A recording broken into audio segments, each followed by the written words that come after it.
Welcome to Arable Plus, showcasing the practices arable farmers are using to enhance their cropping and wider farming enterprises, as well as trying to quantify the benefits.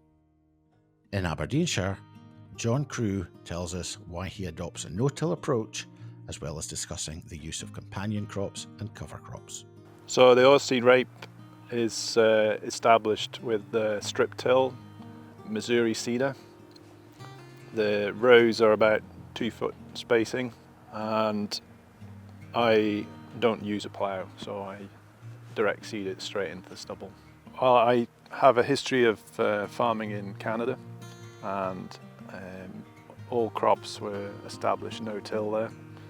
And I was finding initially when I started using the plough, it was very time consuming and create a lot of pressure on labour workforce at harvest time. So I wanted to try and simplify what I was doing and make it easier for me to get my crops in the ground at a busy time of year. We have sort of light free draining land here. It's quite easily worked most of the time, as long as we don't get too much rain, which lends itself to a sort of min-till practice.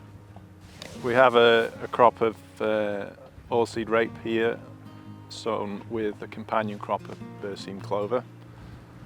They were planted, I think, the third week of August, so it's been in the ground about a month and it's coming away quite well.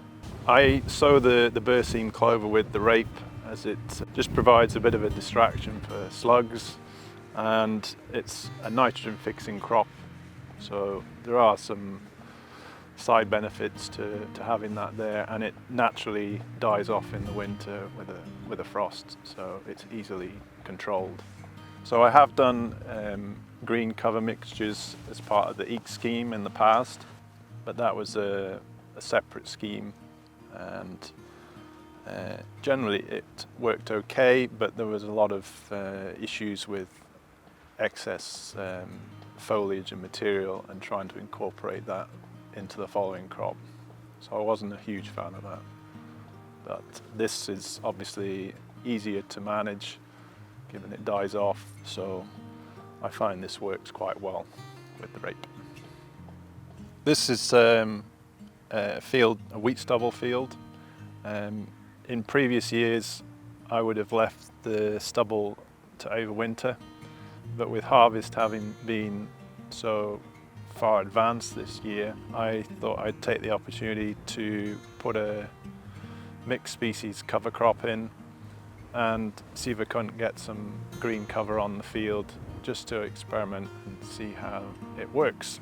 Obviously in the background we've got the companion crop with the rape, the berseem clover. Here we've used a buckwheat, phacelia and a clover mix, which we broadcast onto the stubble and then just went over with a disc to get it established. This was sown third week of August, I think around about the 14th, 15th of August.